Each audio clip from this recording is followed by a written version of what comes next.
No spin, no bias, no censorship. I'm Dan Wootton. This is Outspoken episode number 314. And breaking today, the MSM disgraces itself with lies, smears, and distortions about Tommy Robinson's uniting the kingdom. A historic event this Saturday where over 1 million patriots, even though the police and regime media totally misled about the number of those in attendance, proved that they are taking the fight back from the hard left. Luckily, these losers are losing control over the narrative. And also, how do we allow 150,000 people who've punched officers, broken noses, broken teeth, and concussions, to spew hate speech like that? Demonstrations happening in London today.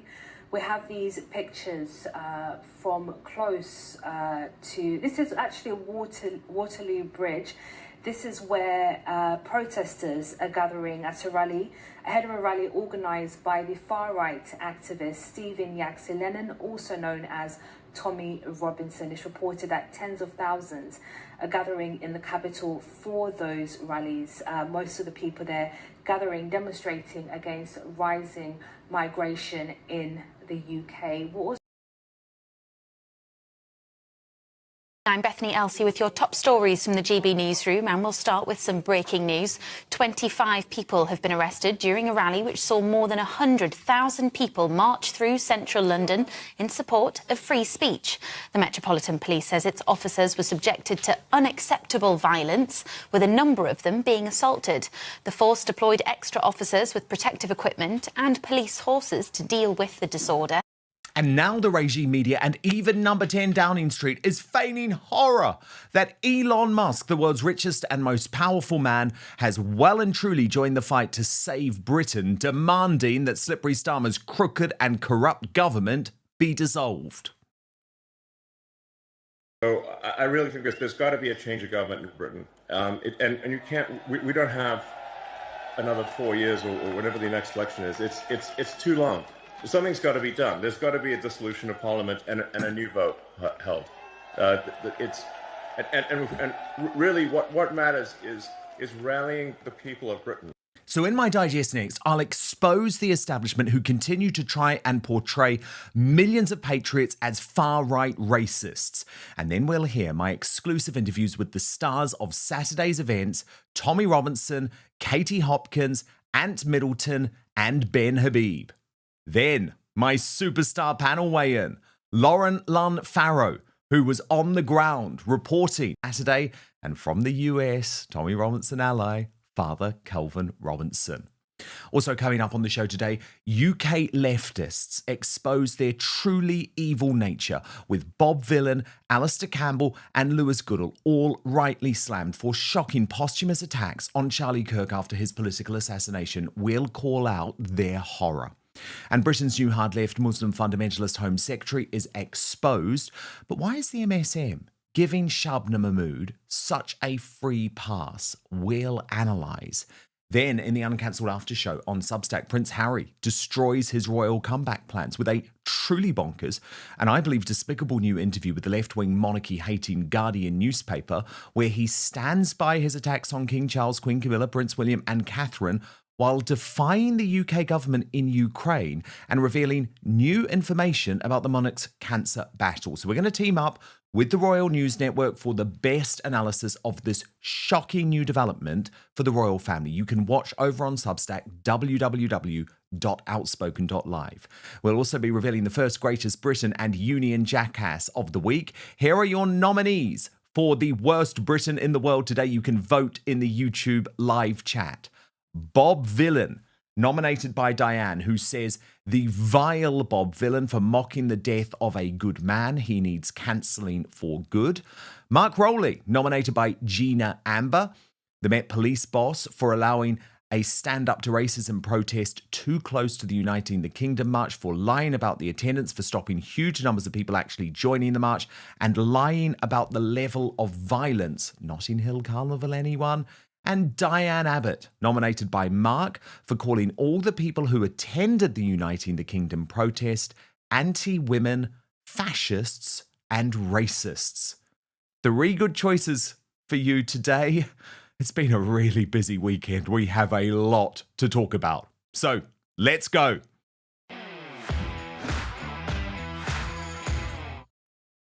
Saturday proved a historic, revolutionary event for Great Britain and Northern Ireland.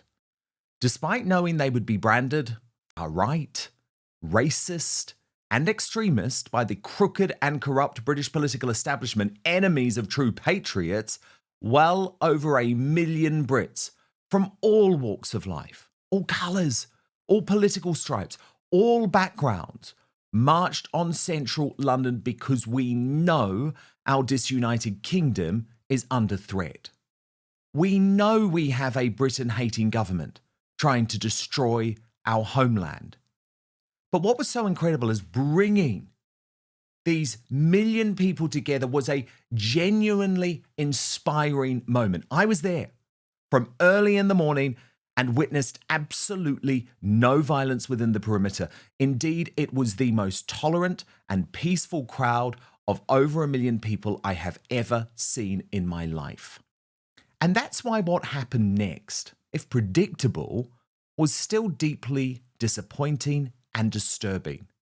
The true enemies of the people, the MSM, decided to push a narrative that had been set long before anyone set foot on Whitehall.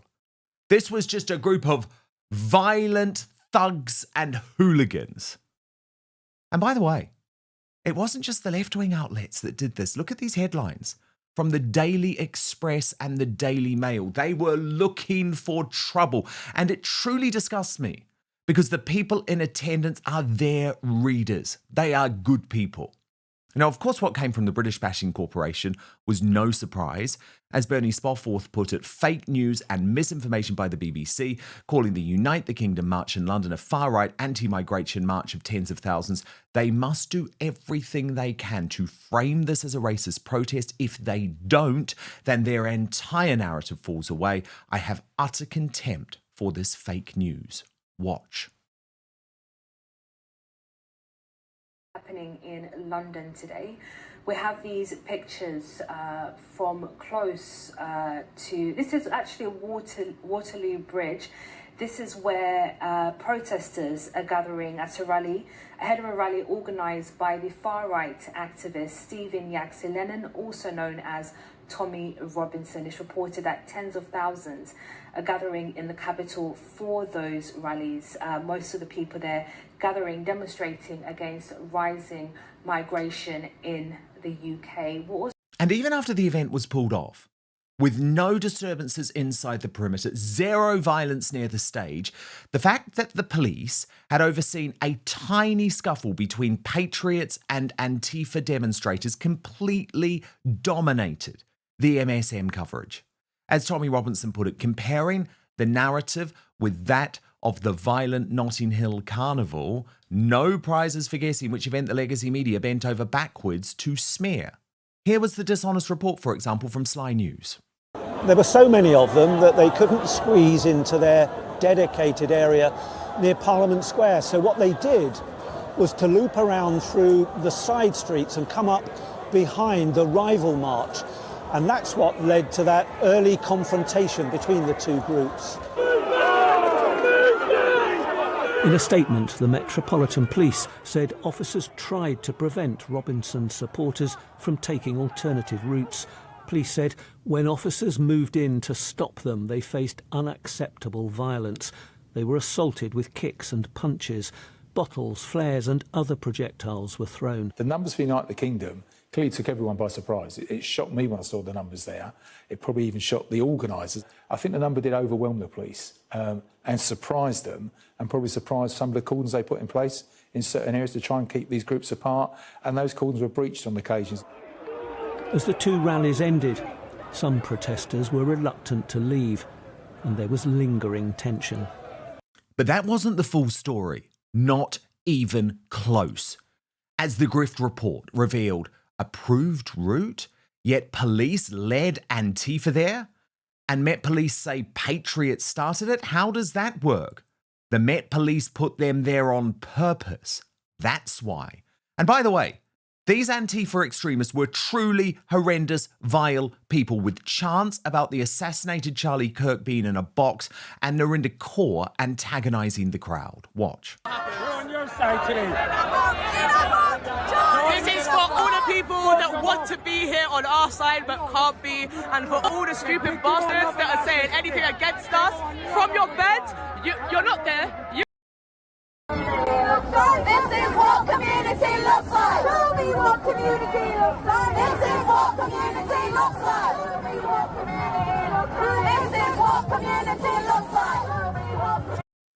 And Don Keith exposed the two-tier policing that was going on the day. Just a quick question.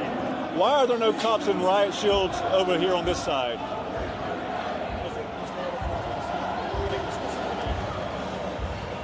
Okay, record me. So Don Keith, I want you guys to see something. I just posted about the different crowds here. We've got the pro-free speech, the people who want to save Britain over on this side, the freedom-loving folks, and right here on this street we've got the pro-Palestinian crowd. Now, if you look right here, you can see the police are all in riot shield for optics position. The patriots, they come out in front of the crowds and they wear their riot shield so that the media will see them in their riot shield, and makes the folks on the pro-free speech, the anti-immigration folks, the folks who love Great Britain, the police make them look bad with their riot shields and the riot gear. Now, if you look, you see the pro-Palestine crowd here. There's absolutely no police in riot shields, no helmets, nothing for optics purposes. They want them to appear to be the peaceful crowd. So it looks like eventually it'll look like we're the bad people. That's what's going on here with the police, the UK police. And you can see that no riot shields, no riot gear, riot shields, all for optics, also that the media can see that the patriots, the people who love Great Britain, are the bad guys. Unbelievable. Okay, so there's the truth being reported from the ground by an independent reporter like Don Keith. But look at how GB News chose to cover the event with a headline about Elon Musk being accused of endorsing violence, even though they didn't broadcast 1 second of the ex-owner's powerful interview with Tommy Robinson. Instead, I want to show you what led their coverage. I'm Bethany Elsey with your top stories from the GB newsroom, and we'll start with some breaking news. 25 people have been arrested during a rally which saw more than 100,000 people march through central London in support of free speech. The Metropolitan Police says its officers were subjected to unacceptable violence, with a number of them being assaulted. The force deployed extra officers with protective equipment and police horses to deal with the disorder. Then Reform UK's Layla Cunningham went live on air and refused to comment on Tommy Robinson whatsoever, in a totally bizarre clash with the vile lefty Matthew Stadlen. When you label people fascists, it just radicalises them. Do you think Tommy Robinson is far right? I'm not here to comment. But I'm asking, well, why not? We're talking about a Tommy Robinson organised march, because your leader, Nigel Farage, who wants to be next Prime Minister, has been very, very clear. He's probably far right. Matthew, you're going to interrupt You've interrupted every time I've spoken. So, if you're asking me a question, then let me respond. I actually got to listen, both of you. On that note, I actually have to wrap it up there, unfortunately. Went on it knowing that the main organiser of that march was a far-right activist and someone who Nigel Farage, who could possibly be the next Prime Minister of this country, doesn't want anywhere near his party or Layla's party. Layla? I agree. Nigel Farage and myself, I'm not going to comment on Tommy Robinson, but what I am saying is what I'm hearing from the people there. One of the younger people were talking about taxes, and we all feel it. We have the highest tax burden since World War II. This is ludicrous and embarrassing. Why are you not going to comment on Tommy Robinson? How can you deny that he hasn't just brought over 1 million people together? Things got worse, though, on the British Bashing Corporation the next morning, when Christiane Amanpour, the liberal CNN anchor, made this completely ludicrous claim. And also, how do we allow 150,000 people who've punched officers, broken noses, broken teeth, and concussions, to spew hate speech like that? Shame on you. But also, really shocking was the fact that Piers Morgan was sat next to her on that BBC panel and said absolutely nothing to push back, but later posted on X to condemn all these people who attended yesterday's Tommy Robinson protest as far-right thugs is false, just as it's false to say they were all a bunch of angelic choir boys. Many were there because they genuinely care about their country, failed immigration policies and free speech. But that prompted Tommy Robinson to hit back at Piers Morgan. He wrote, "Don't try riding the wave, you wanker Piers Morgan. People like you made it impossible for people to speak out with your baseless labels, racist, Islamophobe, far right. You have been part of the problem, not the solution." And I have to say, Tommy also seemed very annoyed about Neil Oliver's claims of a false flag event over the weekend that I had reported here on Outspoken. Then the Labour leftist, Rosanna Allen Khan, said this. And I feel, looking at the images from yesterday and my phone blowing up with friends saying, I am scared, what have we become? 30 years later, we find ourselves in a position where there is hate speech, where people who are black, brown, gay, all sorts of difference that should be celebrated are feeling frightened. And what we need now is leadership and unity.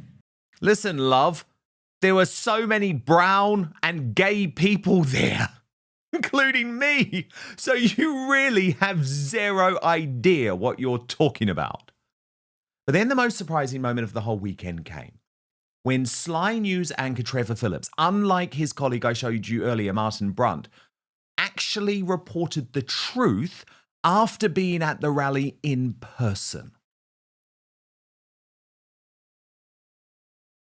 The most alarming aspect of the event was just how normal the vast majority of the marchers were.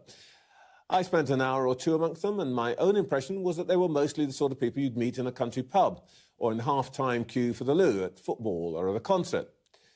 There was a sprinkling of black and brown faces, and the event was brought to a close by a gospel group singing Jerusalem. All that must worry the traditional mass parties, Labour and Conservatives, now polling at less than 40% between them. They're draining support to parties like Reform and the Greens. And yet, a man recently out of jail, condemned as an extremist thug by most mainstream media outlets, can rally a demo the size of the entire population of Cambridge or Blackpool. A feat you couldn't imagine either Sir Keir Starmer or Kemi Badenoch pulling off anytime soon. Perhaps the people are sending us all a message. Wow. As Tommy pondered after seeing that, I wonder what the bosses at Sly News were doing in the back rooms as they watched Trevor Phillips give a fair report on our Unite the Kingdom rally. And Advance UK leader Ben Habib added hats off to Trevor Phillips for coming to the protest, seeing it for himself and providing a proper representation of it. No other MSM commentators did, nor did any MPs. I was on the BBC this morning with someone again describing those at the protest as far right. They were salt of the earth British citizens. The establishment is going to be replaced. But here's where things become intriguing. Within minutes of that Trevor Phillips monologue being posted on X, the gutless broadcaster deleted the report, with independent journalist Adam Brooks, who actually spoke on stage on Saturday, writing, Sky News has deleted the post because Trevor Phillips told the truth about the people on the Freedom March. Of course, the MSM also lied about the crowd numbers all day, focusing on a clearly botched police estimate of just 150,000, even though Eva Vladenbroek had posted, I'm in London, there are 3 million people on the streets. It's mind-blowing. This is a revolution. But I think the most telling thing about the regime media coverage was summed up well by Sophie Corcoran, who said it was dripping in grotesque classism and snobbery. Like this from Paul Mason, who wrote, I was near the demo the whole time. It was big and full of numbskulls, but it was nearer 100,000 than a million, and most had no clue where they were going.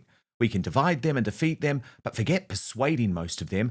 Like the Nazis of the 1930s, they have given up on class solidarity in favour of white supremacy. Has he not realised after what happened in America just how dangerous that rhetoric can be?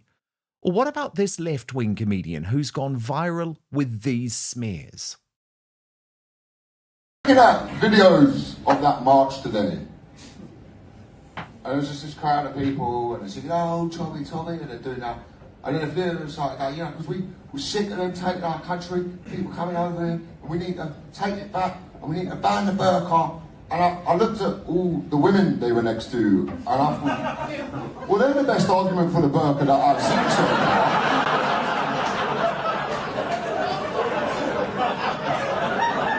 Surprises people when I say I'm left wing, because I look like I've spent the last couple of weeks putting flags up and down there.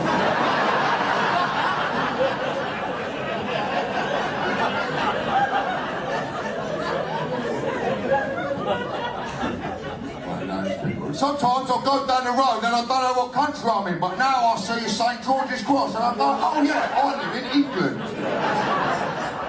Fucking babies. Oh, that's why it's good to be up north today, man. They're all down in my city right now. They don't go ruin London for the day. They're going down showing you love. You go, I fucking love this country. How do you show it? I'll go fight the police, that's what I do. Throw my can of Strongbow at the cops because I love them. Maybe that's just how they show love, these people. You know what I mean? They're just a bit confused. They just attack things they love because they're so emotionally. I mean, it would explain why they hate their wives so much. Can you believe that? Can you believe that? I would say to that complete loser, get a haircut and get a real job. And stop slamming your fellow patriots.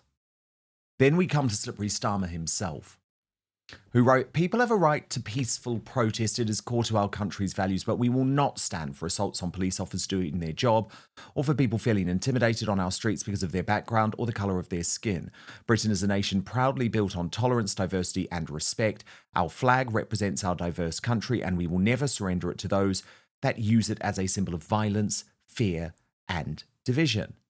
Now, what's interesting about that is, of course, we had no similar statement from Starmer after the far, far, far more violent and extreme Notting Hill Carnival, so perhaps it's best left to the patriots on the ground to respond.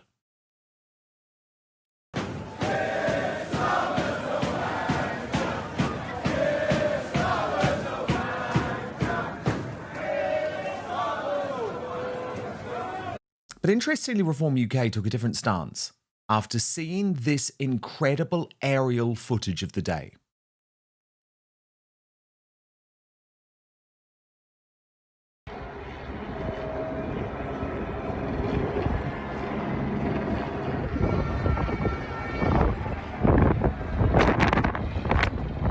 So after seeing that, David Bull posted on X, "This is not hundreds of thousands. This is the silent majority of the United Kingdom." And as I said during our live coverage on the day, that marked a change in tone from Reform UK, who seemed to realise they had lost control of the narrative. So in a press conference today by Nigel Farage, where he announced the highly significant defection of Danny Kruger from the Tories to his party, he refused to repeat his previous criticism of Tommy Robinson, Elon Musk, and famously, that lot. Watch. As for Saturday, I think the vast majority of people that turned up were good, ordinary, decent people who are very, very concerned about what's happening in this country. I've noticed that the wave of flags that started about 3 weeks ago, going up around the country, far from subsiding, from what I could see this weekend, it's accelerating massively. There is, and it is a collective, two fingers up to a British establishment that they feel utterly betrayed by in every single way. So I fully understand why people would go and march. The comments of Elon Musk you asked me about. Well, Elon and I have a relationship. Wouldn't say a very good one. He's generally rather rude about me, even though I do admire him in many ways.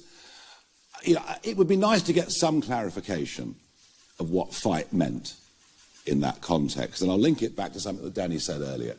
We are radical, but we're not revolutionaries. If the fight that Musk was talking about was about standing up for our rights of free speech, if it was about fighting in elections to overcome the established parties, then that absolutely is the fight that we're in.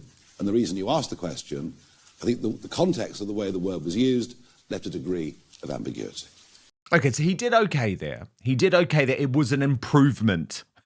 So we'll sort of take an improvement. But of course, the MSM tried again. Mr. Musk's concern, look, you know, he's been chucking abuse at me now for 6 months. And you want me to return the favour, don't you? Because it's a great headline. I'm just not going to do that. I'm not going to abuse Musk or Tommy Robinson or anything. We're going to get on with building what we're trying to build. Thank you. And they weren't happy with that, so they tried again.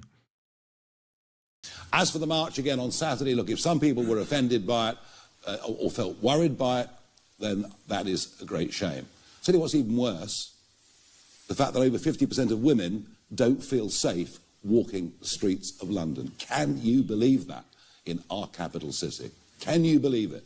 And by the way, that's not just at night time. It includes during daytime too. So that was a better approach from Farage. But here's the reality, and we have to be honest about this. Not one official representative from Reform UK attended that rally. And as a result, I believe the political momentum on the right is swinging towards Ben Habib, the leader of Advance UK, who received a rapturous response on stage. I spoke to him about it. What I have been seeing is absolutely appalling. And this is from across the board, by the way. Centre-right mainstream media, left-wing mainstream media. The British Bashing Corporation has already described today as a far-right protest. I know, it's unbelievable. The Daily Mail has run pictures splashed across their front page of their website saying brace for violence. Now, I have seen absolutely no violence. I think that type of messaging is appalling. It's actually stoking violence. Yes. Saying that kind of thing. There's a carnival atmosphere here. Yes. And let's hope that prevails. And that, by the way, they don't say it about the Notting Hill Carnival. No, where there are murders and stabbings and actual violence. SAS Who Dares Win star Ant Middleton also used the event to fully launch his political career and commit to trying to succeed Sadiq Khan as an independent mayor of London. He told me after his very powerful speech that he is going to stick to a radical policy platform. We have to talk about the damage that Sadiq Khan is doing, though. This is an evil man, Ant, and he is destroying the world's greatest city. Yeah, he is. I mean, he's destroyed the world's greatest city. Sadly, you're right. And I've got my work cut out. And that's why I want people to remember their roots. I want to remember where they come from. I want them to remember that, you know, you look at our courts. It's Christian. They're done on Christian values, beliefs. You know, everything is done under Christianity. Look at our calendar year. We've got Easter. We've got Christmas holidays. Every Sunday's going to be church. You know, I think when you try and dive into this multiculturalism, you know, if we're of all cultures, that means we're culturalists, right? And then that means we have no identity. Yes. And here's where lies the problem. Sadiq Khan promotes his religion over his people. And that isn't the religion within our country. Nope. Our religion within our country is Christianity. But we have a Home Secretary now, Shabnam Mahmood, who says she is driven by her faith. And that is a Muslim faith, that is an Islam extremist religion. And this is why I say on my X, I put a point out saying these top tier, and I'm talking about the top tier political positions, they shouldn't have any Muslim mayors. They shouldn't have any, you know, in these top tier positions. I'm not saying, you know, councillors and stuff like that, but I'm talking about people who are making decisions for the people in a Christian country with our Christian culture. And when people say that you're far right for saying that, what's your response? Well, no, I know my history. Right? People say, what is British culture? Well, it's pretty simple. It's British history, Dan. When I signed the dotted line at the age of 17 to protect my country and my queen, talk about a history lesson thereafter. I found out everything, about World War I, World War II, where we come from. Christianity is intertwined in our foundations, and we shouldn't be ashamed of that. So when something doesn't go to plan, what do? You always fall back on the foundations, don't you? You always fall back on your training.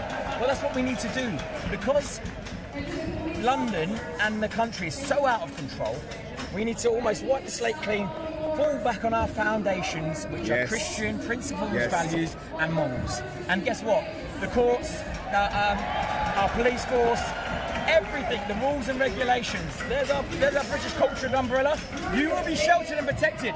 Don't get me wrong. But you step outside of these boundaries, then you're going to be punished. Now, this was a day that was filled with high highs like this.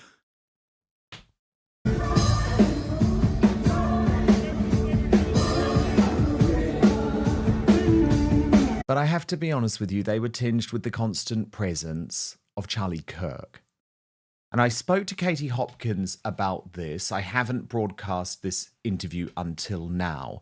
And by the way, just for a little bit of fun, I am going to leave in what happened after we filmed this interview at Katie's request. You will see why in a moment. Watch. Katie, the heavens have just opened. I know.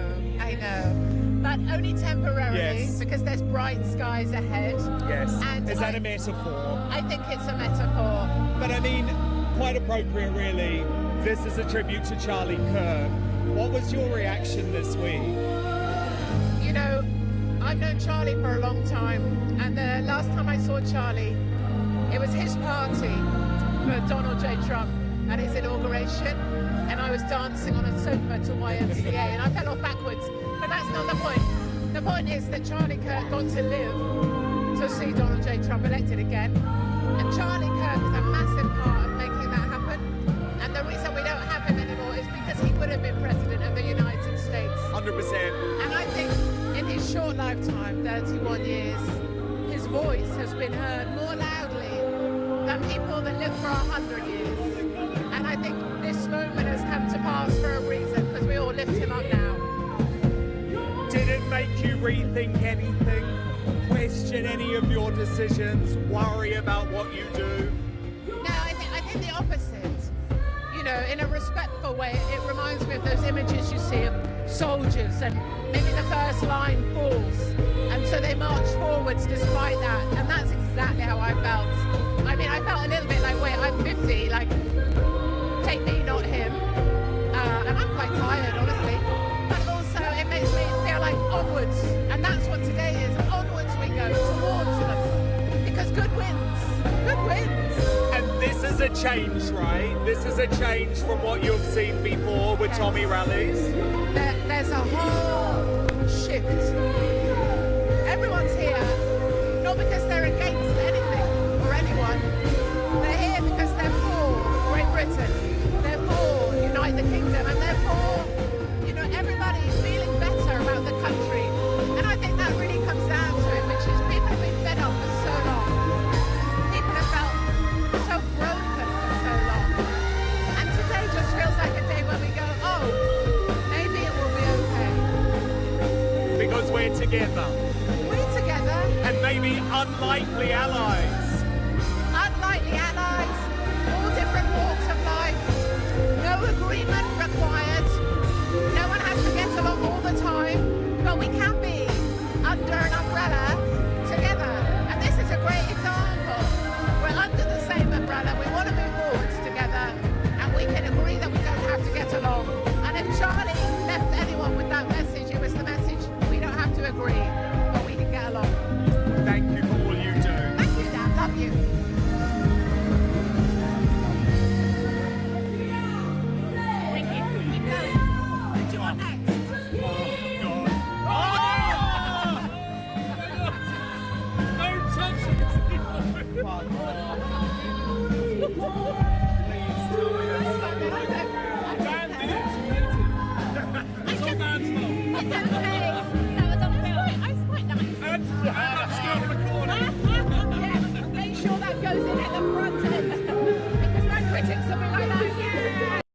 I still feel so bad. I'm sorry, Katie. But for all of these people who say she really is the biggest bitch in Britain, look at what happened when on her big day, I literally drenched her. But of course, Saturday did belong to Tommy Robinson, who is undoubtedly the only person in the country able to attract such a crowd and the on-stage backing of Elon Musk. So this was a clear challenge now, a clear challenge to both the political establishment, Slippery Starmer, and Nigel Farage too. The public turning up with the right attitude, because you know the British public, they have a right to be so bloody angry. Yes. Right? They didn't bring anger today. Yes. Right? They didn't bring anger. They didn't. They brought And love. when you think about what happened just this week to Charlie Kirk in America, we have got through today safely. Sure, the mainstream media... Let's this be a message for Neil Oliver, for all the other people who tried to scare the public into standing up. If you tried to scare people, you're as much of the problem. At the same time, many of us have got targets on us, not just by the left, okay? Camilla Tominley, she said I'm a white supremacist. She put a target on me. Yes. Nigel Farage lied and said that I have convictions of violence against women. He's put a target on me. Yes. It's not right. We don't just have the far left or the left wing. Every establishment figure, Yes. right, left, Yes. if they're in the establishment group, they are lying, smearing and putting targets. But unfortunately, there have been lies today, Tommy. I'm not sure if you're aware. The BBC, British Bashing Corporation, has spoken about a far-right demonstration. The Daily Mail splashed on its front page before the rally had even began, brace for violence. So it does feel like the mainstream media are still the big enemy. They're digging their own grave. Do you know why? We had over 2 million watching live. Yes. Dan, how many of you had? We have had over 1 million on YouTube today. Over 1 million on YouTube already. We are the media, and do you know those million who tuned into you, the 2 million who tuned into us, and the millions who turned up today? Yeah. They've seen it's the great British Yes. public. It's families. Yes. It's women. It's not far right. And now, my superstar panel.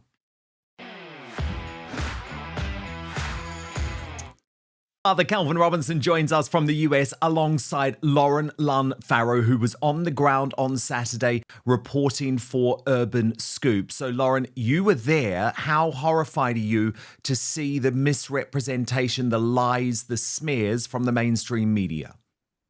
I'm disgusted. I had to take my daughter to preschool this morning where obviously a lot of people still read mainstream media, and I had looks towards me, and I am not a white supremacist, I am not a Nazi, I am not a fascist, and I am not a racist, and I am utterly disgusted at the hatred the mainstream media are stirring up. I was on the ground from 10 a.m. until the very, very end. I didn't get back to my hotel until 11 p.m. It was one of the best days of my life. I was so proud to be a patriot, and I was there to report for Urban Scoop. But I want to be really clear. I was not paid to do this. And when I asked what the brief was, they said to me, here's your cameraman, record everything. There was nothing off limits. And I was there as well as a mother, as a Christian mother, as a woman that is so hurt by the children that have been failed in the grooming gangs. I was there to make a stand and to show them that I will not give up on them, even though they have been failed by society. And I came into contact with some incredible people that I would not ordinarily cross paths with, from the amazing traveller families to single mums from up north that had brought all of their children down, to the refugee who, you know, is such a patriot, and he was so adamant that he wanted, you know, his country to remain safe, and he didn't feel safe here anymore. I met people from, you know, all different walks of life, all ages. And it was such a celebration. I have never felt safer in London than I did at Unite the Kingdom. And I saw nothing like what is being reported. What I did see was all day, I genuinely felt that there was a real hostility from the police towards us. And I had tried both on and off camera to make polite conversation with them, because I'm always interested to find out, how are you finding it? Is your experience the same as mine? You know, have you encountered any problems? And I felt they were very, very standoffish. And the only time I was scared all day was, and your producer will know this, Dan, because I ran up to her in tears, was Antifa were horrific. If you go backstage, there was the police keeping them back, and they let them get far too close. And it was just really like to see as well, sorry, the mainstream media's coverage. You know, I logged onto my phone when I had reception backstage, and I had lots of messages saying, "Are you okay?" And I was thinking, yeah, you. So, and I checked the mainstream news reluctantly, and I was seeing just the complete opposite of what I had seen. And it's such a shame, because yet again, this is the mainstream doing what they do best, distorting things. But let's not forget, the focus is on, you know, the police and the 25 arrests. And obviously I'm against any form of violence, but I would like to remind people of the 30 plus victims of the grooming gangs who in their statements have alleged that members of the police force raped them, with the youngest child being 11, and they were also alleging that they were given Class A drugs. So if we all want to cherry pick facts like the mainstream are doing, that's one I want to remind people of. Very, very well put, Lauren, and brilliant reporting on the ground for Urban Scoop. And that's the thing. Likewise with me, I was there to cover this as an independent journalist. I was going to go wherever the story went, but there was no violence. Now, Father Calvin Robinson, you are obviously a veteran of Tommy Robinson rallies, but something was so different on Saturday, Father. Like, I want to show you this headline from the Mail Online today, who are horrified, Father Calvin, totally horrified that the very wonderful Holly Valance, the woman who I know that you know well, was there. You know, because this is one of the most mainstream figures you could possibly get. You know, former star of Neighbours, pop star, Reform UK supporter. Father Calvin, is the tide turning?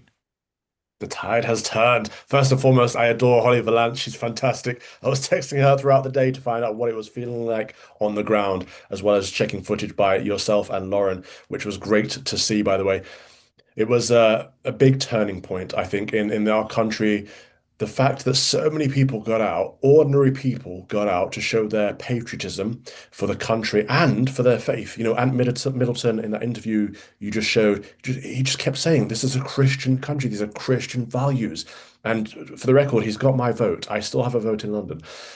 So it was great to see that Britain and Christianity, both of them were being celebrated across the board. Obviously, my good friend Bishop Kea Dwar, who features on my Sunday evening prayers at 8:30 p.m. British time on my X and on my YouTube. He held the prayer session in a booming Shakespearean voice, where he led people in the Lord's Prayer, which was outstanding. There was a real religious presence. That look, here I am with a couple of your pals, Father There they Calvin. are. There's Brett Murphy, Father Brett Murphy, a good man. I love this team. I love all the people. I love that there were so many Christian clergymen out there as well, leading the way, and the crosses were everywhere, as well as the St. George's cross. You know, the flag was all across the country, as it should be. You know, obviously I'm in America right now, and I walk around, I see the American flag everywhere. Normal people put their flag up because they're proud of their country. And I think that's what's happening in Britain, finally. I was sad, very sad, Dan, not to be there in person. I have helped contribute over the years with these rallies. I came up with the name Unite the Kingdom, actually, so I'm very proud of that little contribution. Did you? I did. Amazing, Father Calvin. Oh, brilliant. Brilliant. Well, that's a real contribution. No, and you were missed, but I think this is the beginning of a revolution, and I know you will be there very soon. The biggest moment of Unite the Kingdom, the invention of Father Calvin Robinson, was the presence on stage of Elon Musk. Now, this is something that Tommy Robinson had kept under wraps for many weeks, but it was a mind-blowing moment because, let's be honest, every single mainstream journalist in the country wants to speak to Elon Musk, but the one person who he agreed to this lengthy interview about the state of the United Kingdom was Tommy Robinson in front of 1 million patriots live. It was a real moment. Huge news was made, and sure, it's on the front page of The Observer because the lefties love to bash Musk. But what I was horrified by is GB News, for example, Talk TV, didn't play 1 second of what Musk actually said on stage. Now, I can tell you this afternoon that number 10 Downing Street and Keir Starmer has condemned Musk's comments. They say he is encouraging violence. I don't think they were properly listening to the message of the world's richest and most powerful man. Watch this. The common sense.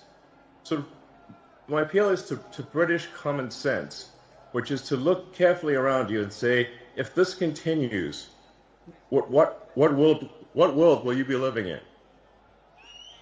This is a message to the reasonable centre, the people who ordinarily wouldn't get involved in politics, who just want to live their lives.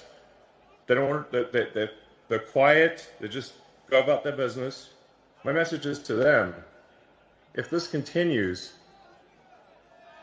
that violence is going to come to you. You will have no choice. You're in a fundamental situation here where whether you choose violence or not, violence is coming to you.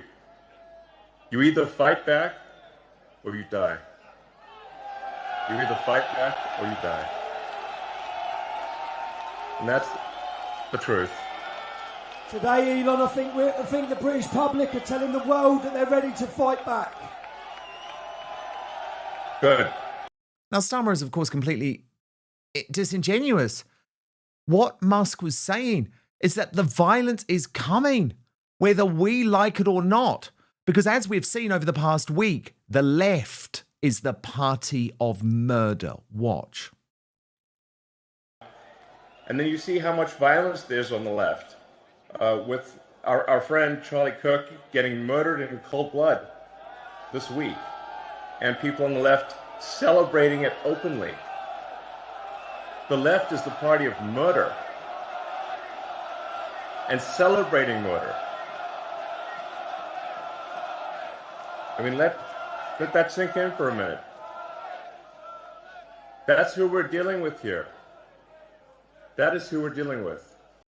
And let me tell you the real reason why Slippery Starmer is so angry, because Musk called for the dissolution of the current British government.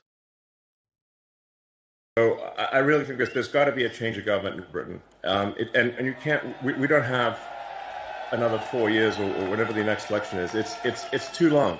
Something's got to be done. There's got to be a dissolution of Parliament and a new vote held. Really what matters is rallying the people of Britain, really getting the people of Britain to get the message out there, talk to your friends and family, and build a massive power base among the people. And like I said, you really got to appeal to the sort of average, the normal people that just want to go about their business. That they're sort of in a village somewhere, they're working, they just want to mind their own business. But you've got to point out to them that if we don't take action, they won't be able to mind their own business because other people are going to come and maraud them. There's genuine risk of rape and murder, and the destruction of the country, and dissolution of the entire way of life. And so, yes, in the normal course of business, if things were if you weren't under a massive attack, then people should go about their business and just live their lives. But unfortunately, if the fight comes to you, you don't have a choice. You have to fight. So you have to rally all of the people of Britain to fight for the future. Let me ask and the if people this of doesn't Britain, happen, there won't be a future. are you ready to fight for your future, Britain? Fight for your future. Do it. Go. Will we be gagged any longer, Britain? But you know what I mean, Tommy. You know what I mean. There's. I mean, I talk to my friends in Britain, and they're like, yes, they live in a village here or there, or a town or city here or there, and they're like, well, it doesn't seem like it's really that much of a problem. I'm like, well, if you want to know what's going to happen to your town or village, just visit London, and you'll see that it's filled with crime. It often doesn't feel like Britain at all, and it's only a matter of time before that is what happens to your town or village. It will spread to every town and village in the country, and no one will have any peace. So those words are so important, so inspiring to listen to. Musk is one of the only people who is completely fearless because of his position. And he admitted that the UK government is now importing voters. That is the reason behind the invasion of our country. Watch. A lot of people don't understand why we're allowing mass, uncontrolled immigration into all Western nations. Do you believe that there are powerful forces outside of elected officials, someone controlling governments, that are trying to control the flow of information, and how do we resist that pressure? I think when you look at the behavior of organizations or people, you have to say, what is the incentive for these organizations? And frankly, there's a massive incentive on the left to import voters. So if they can't convince their nation to vote for them, they're going to import people from other nations to vote for them. This is a massive factor.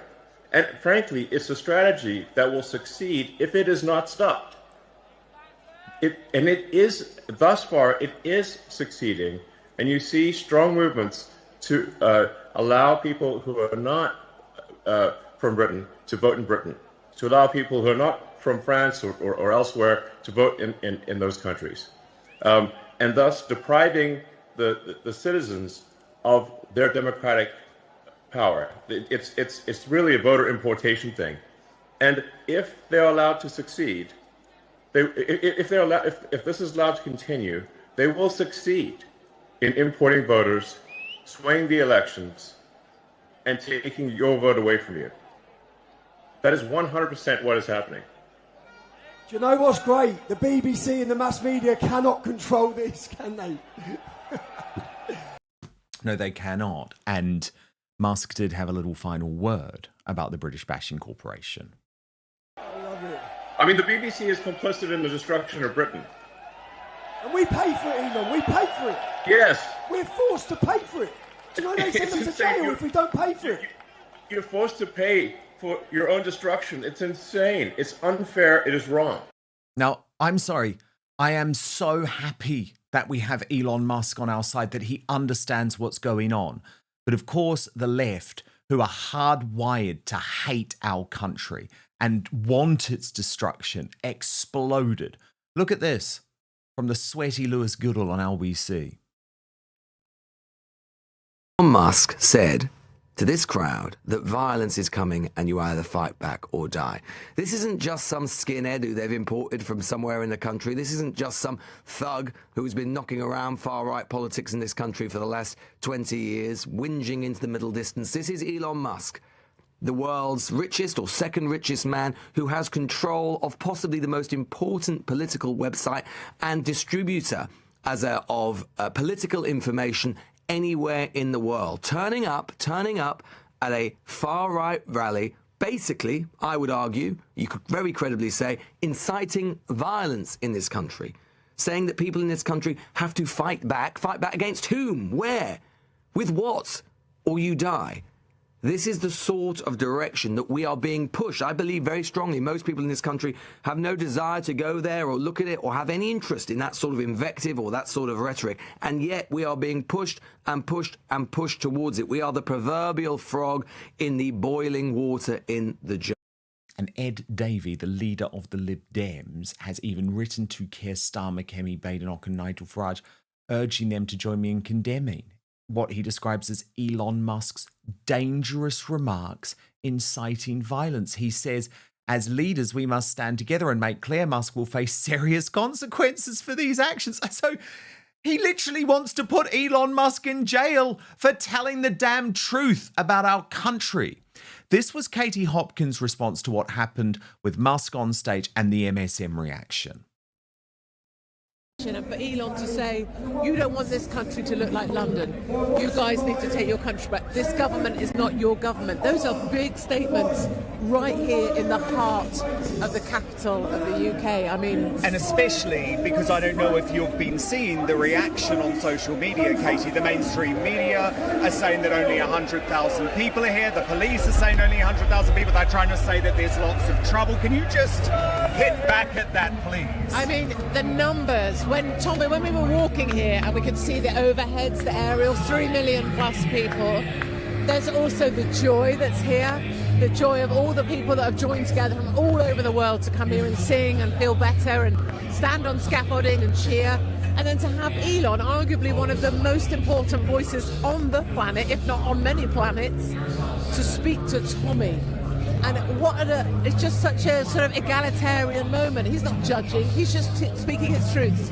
And I think for Tommy personally, what an amazing thing to have been thrown into solitary, to be told you're worthless, and now to have one of the biggest voices on the planet specifically speak at your event. I mean...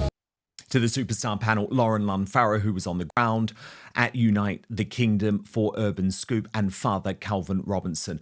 Father Calvin, I mean, what you have been saying for some time here on Outspoken was completely echoed by Elon Musk. But how appalling that our elite class don't heed the warning at all. They are literally propagating the idea that we should lock Elon Musk up for telling the truth. Yeah, Elon Musk, if you listen to his words, he pretty much called for a common sense crusade, right? He wasn't saying we need to get our pitchforks out and go and take parliamentarians out and throw them into the river, which is what's happening in other countries around the world. And I would personally like to see that happening to a lot of our politicians. But unfortunately, that's not what he's calling for. He's calling for a common sense crusade, and that is what's going to happen.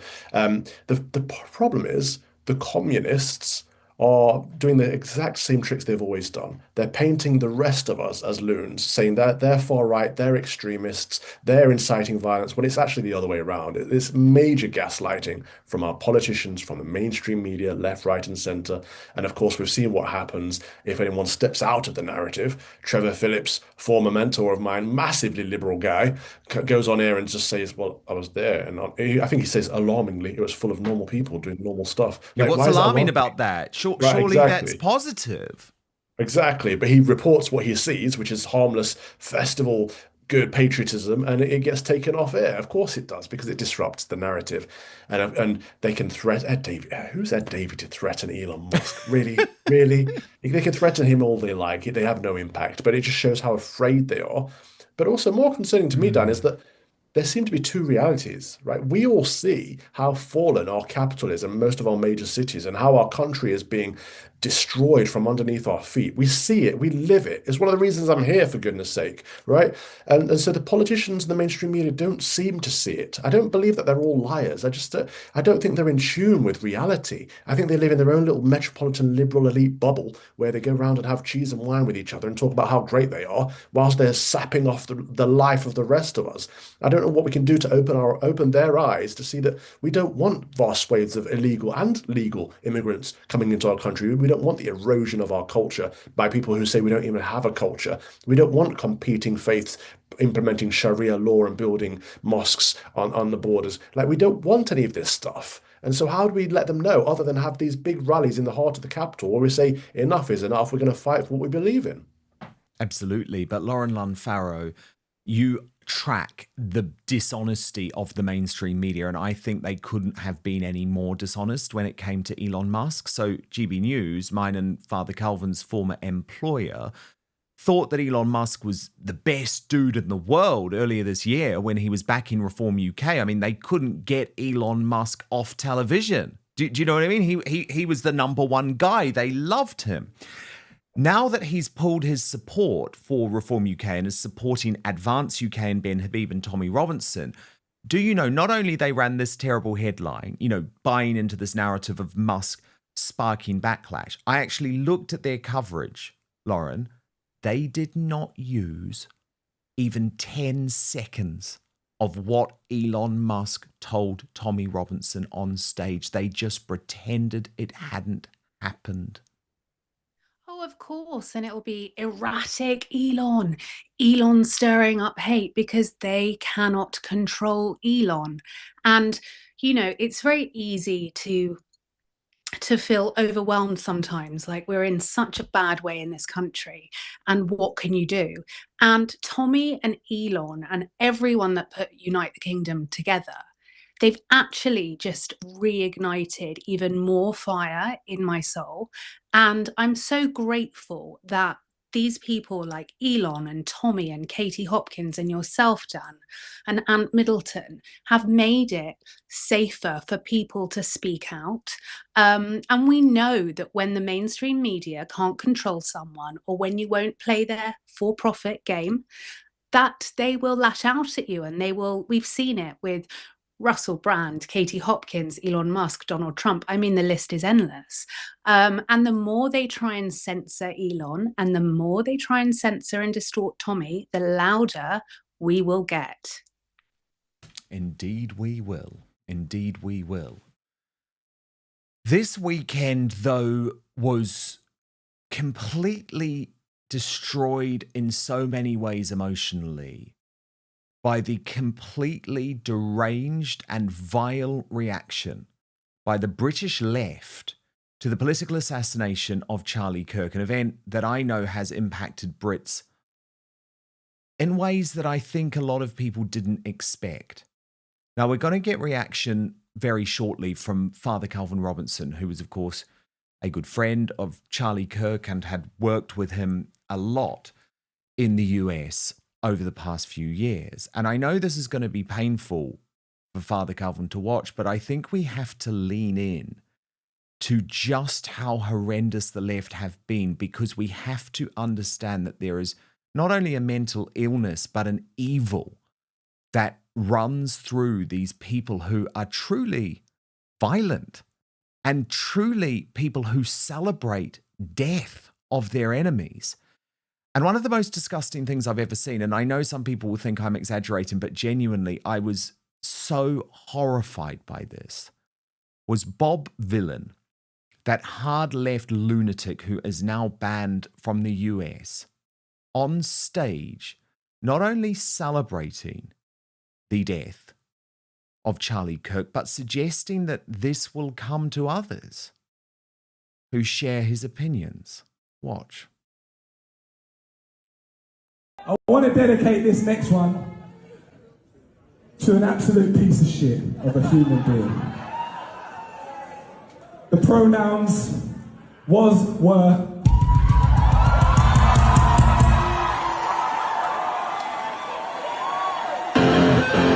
Because if you chat shit, you will get banned. Rest in peace, Charlie Kirk, you piece of shit.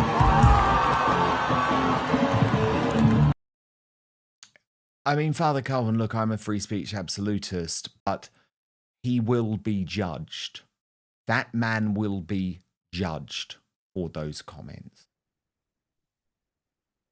When I started this work, speaking on TV and radio and great platforms like yours, I used to say things like, I remember saying it many times, the left think we are evil, but we just think they're wrong. That's the difference between the left and the right. But actually, no, we were wrong all along.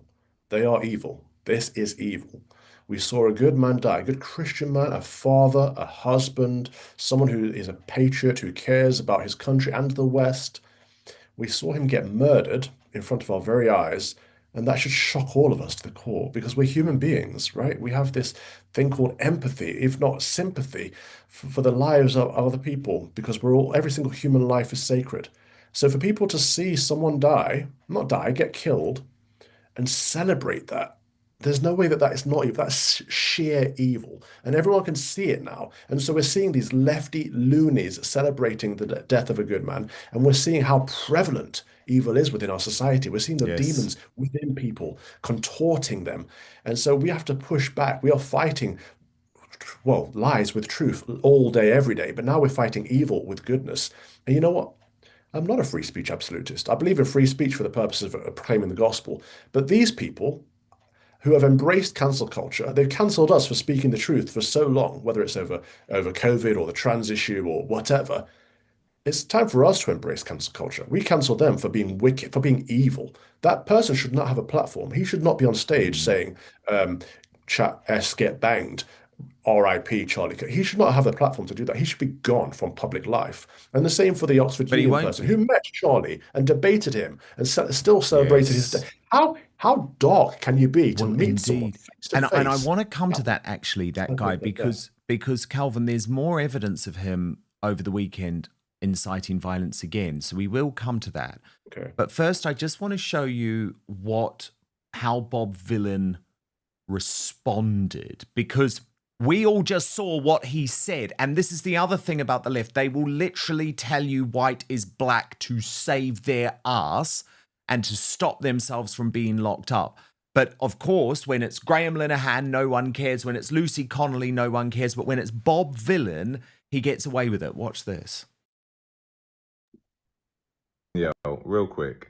At no point during yesterday's show was Charlie Kirk's death celebrated. At no point whatsoever did we celebrate Charlie Kirk's death. I did call him a piece of shit. That much is true. But at no point was his death celebrated. If it was, go find me a quote, go find me something that proves that we were celebrating his death. You're not going to find it because it didn't happen. What did happen is one reporter that bought their ticket online came with the sole purpose of finding something to report, and after I called him a piece of shit and we played a song, they have written that up as a celebration. Not a celebration, isn't a celebration, wasn't a celebration. Calm down. So we've got Lunn Farrow with us too, a PR expert and media commentator. I mean, Lauren, he is lying. He is literally sitting there, barefaced lying. And by the way, I don't think a journalist snuck into the concert to film that. It would have been one of his fans. Everyone films at concerts all the time. Yeah, I mean, that's just absolute rubbish. He is totally gaslighting everyone.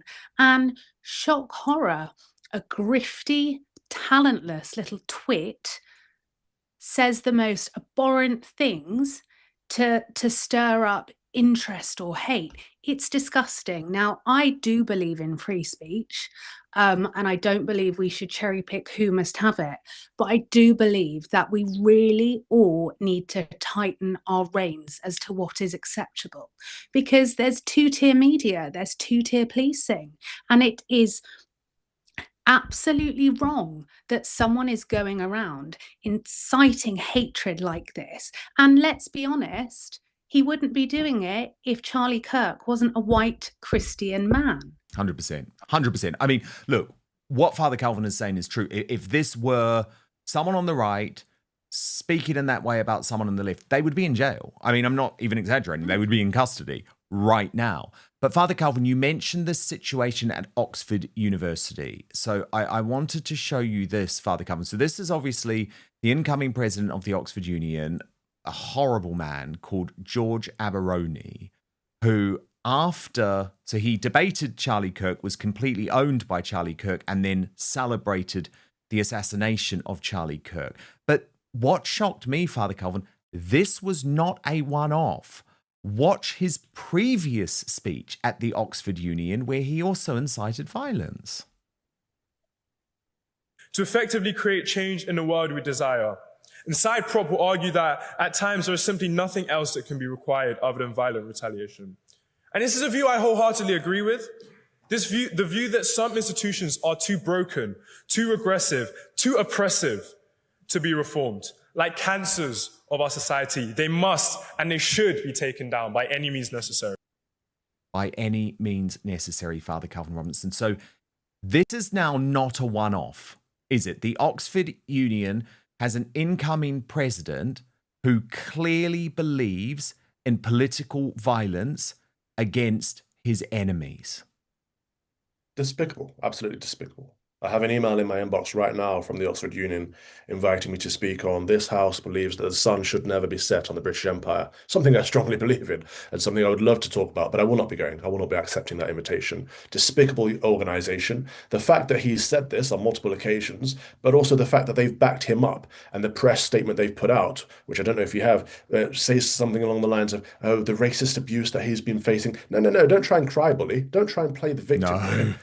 No, this you are not the victim, standing mate. there in his jogging bottoms and his Ugg boots while he's trying to debate someone in that prestigious house, in that prestigious union. It's first and foremost, his attitude is all wrong. But secondly, when you meet someone, it doesn't matter how much you disagree with them, you should be able to see them as a person. And so if they die, you should commemorate that. You should memorialize that. You don't celebrate that. How dark are these people? So he should be sent down, and which is the terminology in Oxford University. He should be kicked out of the university. He should not be studying there. I mean, he's a diversity hire in the first place. He got ABB, for goodness sake. He shouldn't be at Oxford University. But because he's got a high melanin count, he's allowed in, even though he's not clever enough to be there.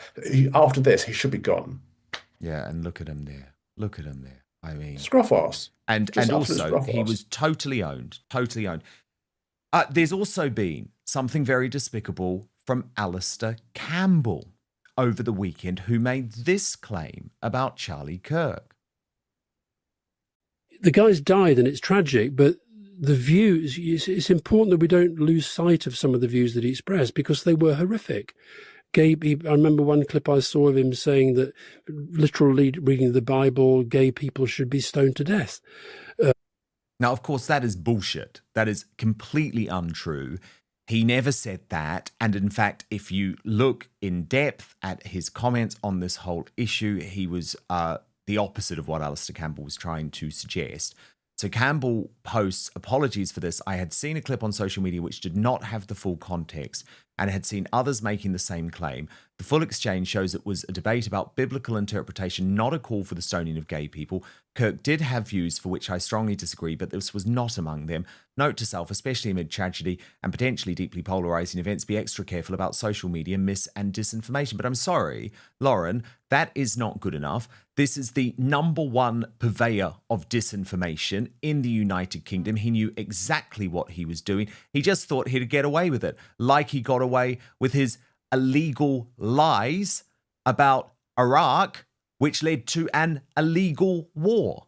And I find it astonishing that Alastair Campbell is continued to be allowed this platform when the bloke should be in jail. Yeah, I mean, Alastair Campbell knows all about disinformation. And yet again, you know, people are trying to be controversial and offensive to make themselves relevant. And it's purely piggybacking off the death of a father and a husband who was assassinated. Alastair Campbell is a repulsive individual that I have never come across anyone that would follow him, listen to him, likes him, or respects him. It's grifty what he's done. He's old enough to know better than, if you are going to go online and make statements, you double check them. And he would know, because he is, some may say, very keen on propaganda. Yeah, indeed. Indeed. He wasn't the only one on the left, though. There was an incredible moment where Konstantin Kisin completely owned Lewis Goodall on this issue. Before we get to that, though, I just want to show you that the type of bile and vile that Lewis Goodall has been spreading about Charlie Kirk, and he's doing it sort of under the cloak of respectability, but he's not hiding what he is doing at all well. Watch. All from accounts, MAGA accounts, you know, big following, blue ticks. Liberals can never be allowed to run this country again. How do you coexist with people that want to murder you? These are all separate things. If you vote Democrat at this point, you're a demonic, evil person. I will support whatever saves our country. Trump has a blank check as far as I'm concerned. Another, I want vengeance. I know it's wrong. I wish I was just a better person. I'm just not. Even Charlie Kirk's own organisation, Turning Point, tweeted, look back in anger. There are some on the radical right of the American politics at the heart of the MAGA movement who are responding to this, and I would say, put it like this, they're like arsonists complaining about the temperature of the building. They have added fuel to the fire, fuel to the fire, fuel to the fire, and are now looking around and finding that the situation they're in is hot. It needs to cool down in every direction. I mean, I have to be honest, I've never wanted to see that sweaty little mess be owned more than right now. So luckily, Piers Morgan Uncensored bought Konstantin Kisin of the Trigonometry podcast to do just that. Konstantin, your response to that? I have to agree with Lewis. He is living in a different reality, one that has no connection to actual reality. But what's wrong? What are you talking what's about? Incorrect about what I've just said? You're Konstantin? comparing somebody saying "fight like hell" in the context of a political campaign In the context of a with lie what where I you tried to explained overturn a earlier. democratic Lewis, can I election. That's speak the now? definition of Are you far-right capable behaviour. of listening to an alternative point of view, or I'm do you have to incapable shout of down? listening to Well, nonsense. shut up then. Shut up and listen if you're capable of it. Now, you can't compare somebody saying fight like hell in the context of a political campaign with what I explained earlier, which is when you call people Nazis. The campaign was over. Shut up and listen to an alternative opinion. Why is it that you people have a complete inability to listen to opinions that you don't like? Why can't you just sit there and actually hear what I'm saying?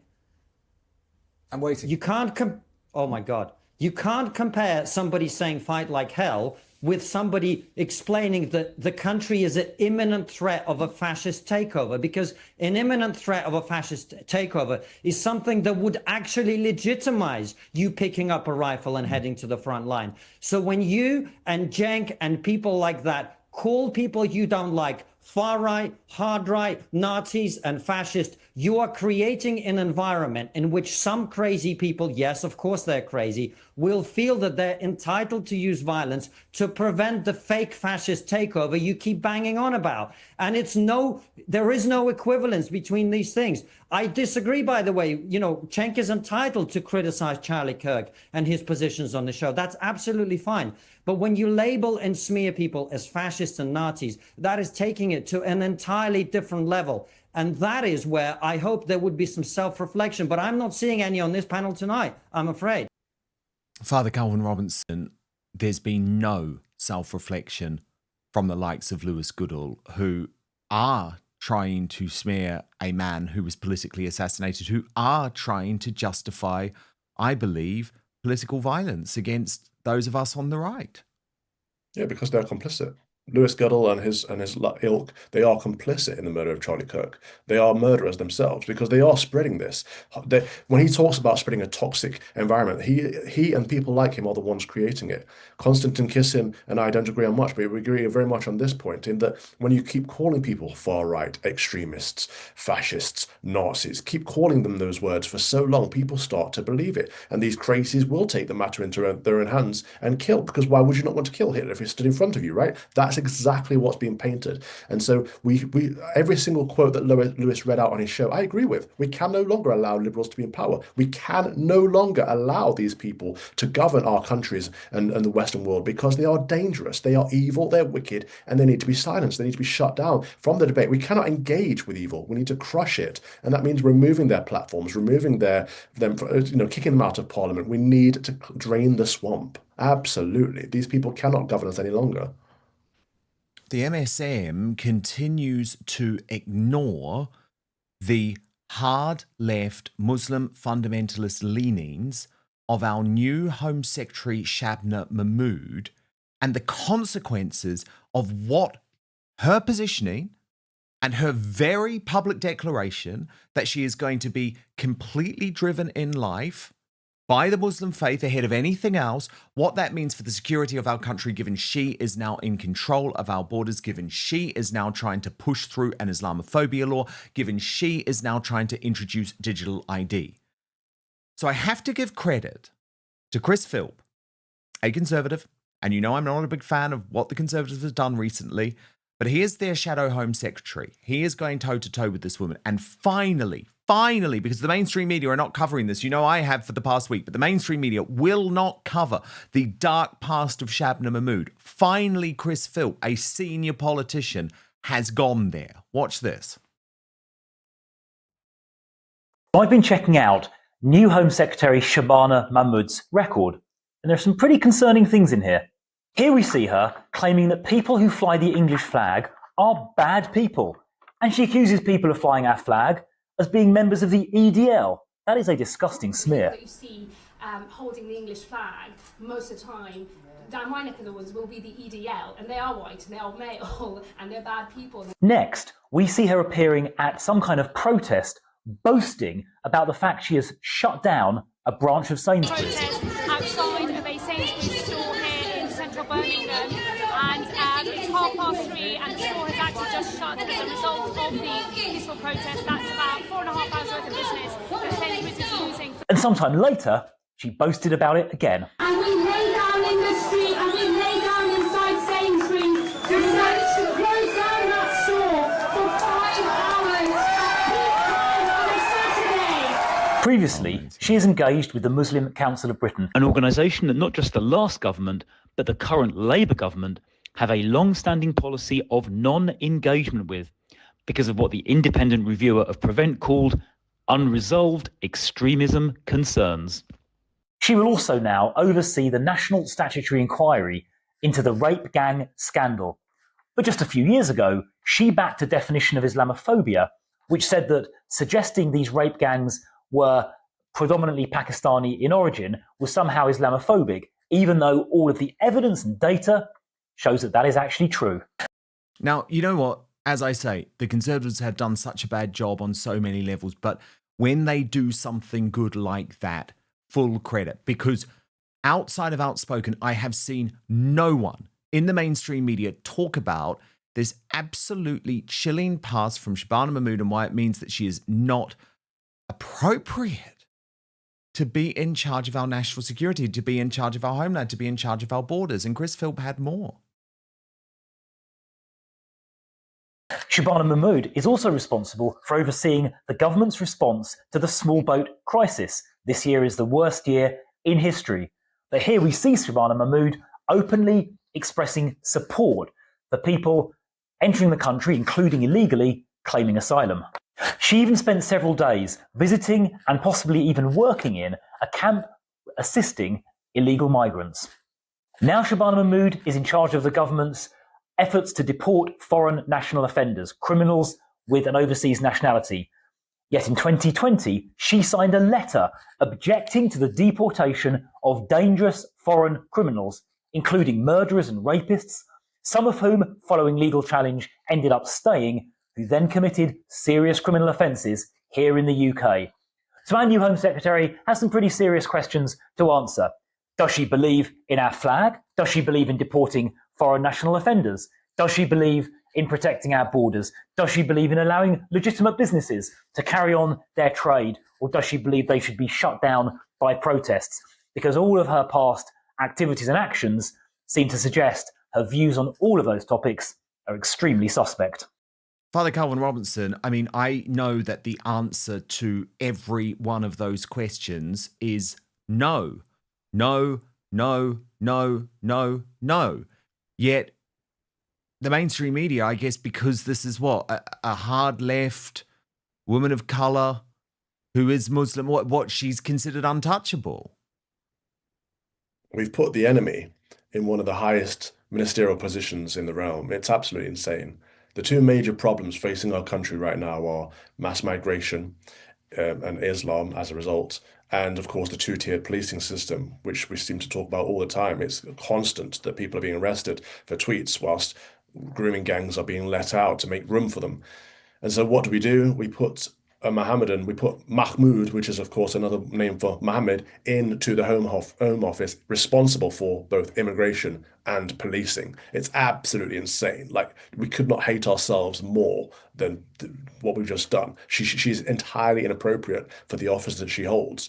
You know, up until 100 years ago, you'd have to be an Anglican, you'd have to be Christian to stand for office in the United Kingdom. We got rid of that, unfortunately, and now we're putting the very enemy, someone who's contradictory to British values, to Christian values, in one of the most powerful offices of the land. We're insane. Ant Middleton told me at the Uniting the Kingdom rally, Father Calvin, that he believes in maintaining the top positions, the top political positions for Christians. He says he's not talking about councillors, for example, but he would be talking about council leaders, about home secretaries.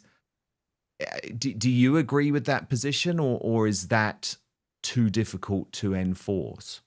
No, it's a great idea, a great position. And we could, we repealed the Test Act. We could put the Test Act back in and say that anyone standing for office in the United Kingdom has to be a member of anyone standing for office in England should be a member of the Church of England because it's entwined with our nation. It's part of it. We have a state church, an established state church, and so to run for office in that country, you should be a member of that state church. We cannot have people with contradictory ideas and values and faiths leading our country because they're leading us astray.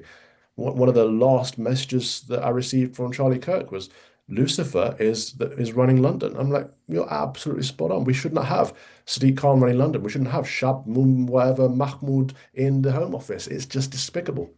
Yes, and by the way, Father Calvin, it is just worth pointing out, Charlie Kirk was so ahead of his time when it came to Sadiq Khan and Tommy Robinson. He was posting on X, well, it was Twitter then, wasn't it, back in 2018, about the total irony of Sadiq Khan saying that he believes in free speech while Tommy Robinson was locked up. So he knew before the vast majority of people here in the United Kingdom actually what was happening. But Lauren Lunn Farrow, you're obviously a media commentator, and I just wonder how this video from Chris Philp shows the total change in what is now happening in our political discourse and our media discourse, right? Because we cannot trust the mainstream media to report or to look into Shabnam Mahmood's background. They have literally just pretended like this is a normal woman, and how great is it that we have, a Muslim Home Secretary and a woman Home Secretary. They just lean into the identity politics. They haven't looked at all into her extremist past. But what's interesting for me is Chris Philp is a Conservative frontbencher. Okay, the Conservatives are probably finished, but he has a very senior position in that party. But what he has decided to do is bypass the traditional media and put that message out in a sort of social media influencer type way. And I thought it was very effective. Yeah, I think it's great. And, let's be honest, the mainstream media will not say it as it is because she's brown and she's Muslim and they don't want to be seen as racist. She doesn't like us. She doesn't care about Christian values. She literally is parroting such disturbing content. And she is not a role model. She does not back any part of Christian values. And, if somewhere like Dubai said, we can only have people of Muslim faith in these level of positions, we wouldn't question it. But yet, if we say that in a Christian country, that, like what Ant Middleton's saying, we're deemed racist, we're deemed Nazi. And one thing I would add, I interviewed and spent time with Ant Middleton at Unite the Kingdom. We would be so lucky if he is Mayor of London. Not only will he transform London, he will be part of such a huge change in this country. Yes. Oh my God, we need him, Lauren. He's incredible. And you know what? He's a man of integrity. He's a man of faith. He's a man of honor. He has fought for us. Mm-hmm. He is better equipped to do this job than anyone we have had. Let's not forget, grooming gangs are still at large in London. My phone is full of people who are victims and survivors. And the way that Sadiq Khan has covered this up, in my opinion, I'll say, is grotesque. Ant Middleton would fight for every single one of our children in that city and beyond, and he must be mayor.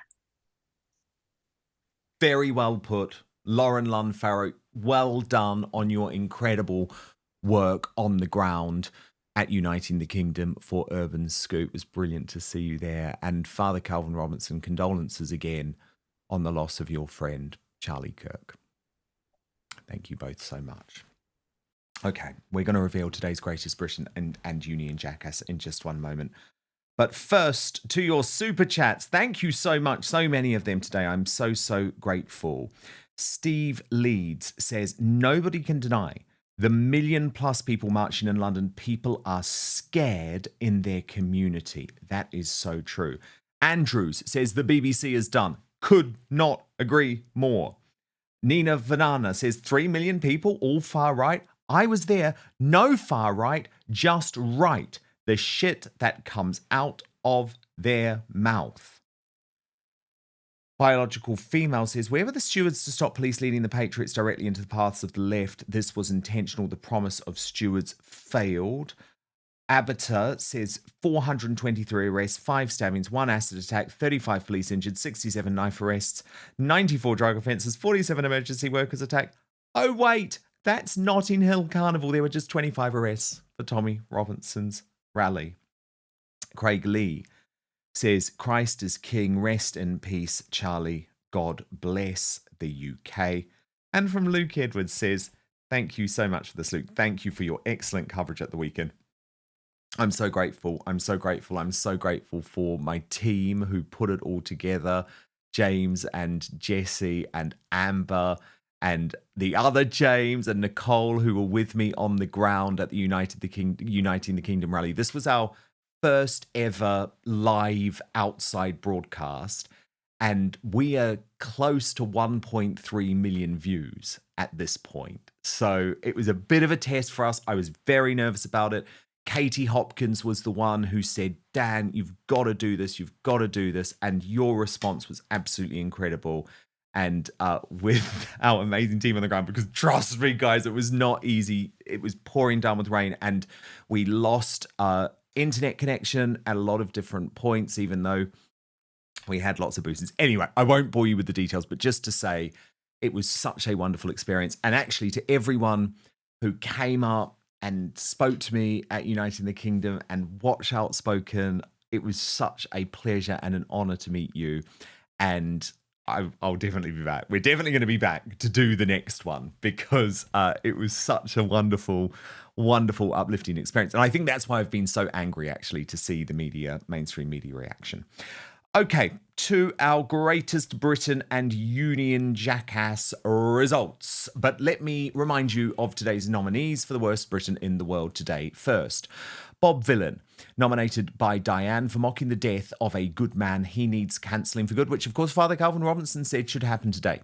Mark Rowley, nominated by Gina Amber, the Met Police boss, for allowing a stand up to racism protest too close to the Uniting the Kingdom march and then lying about it. And Diane Abbott, nominated by Mark, for calling all the people that attended the Unite the Kingdom protest anti-women, fascists and racists. Your results are in. In third position with 15% of the vote, Mark Rowley. The runner-up with 26% of the vote, Diane Abbott. But today's Union jackass by a long way with 59% of the vote, Bob Vylan. One of the worst human beings in this country. I mean, and the people cheering him on in the audience. I mean, it's really worrying. Today's greatest Britain, nominated by Mother Clanger, is Tommy Robinson for pulling off that tremendous march on Saturday. Okay, we're moving over to Substack now, because do you know there's also huge royal news today? I know it's been a very, very big news day, but there is huge royal news because Prince Harry has just destroyed his royal comeback plans with a truly bonkers and despicable new interview with the left-wing monarchy-hating Guardian newspaper, where he stands by his attacks on King Charles, Catherine, Queen Camilla, Prince William, while, and this is the most shocking thing, defying the UK government in Ukraine by going to secretly meet Volodymyr Zelensky when he'd been told not to. He's also revealed information about the monarch's cancer battle. Honestly, this is nuts. So what we're going to do with the Royal News Network today is all the best analysis of this shocking new development for the royal family. So at this stage, we move off YouTube and Rumble and we continue with the uncancelled after show, which you can sign up to watch right now at www.outspoken.live. It would also be amazing if you could sign up to our podcast, wherever you get yours, but we're on Spotify, where you can watch us as well, or on Apple Podcasts. Please do subscribe and rate and give us a review, because that really helps us in the algorithm, and I would be very, very grateful.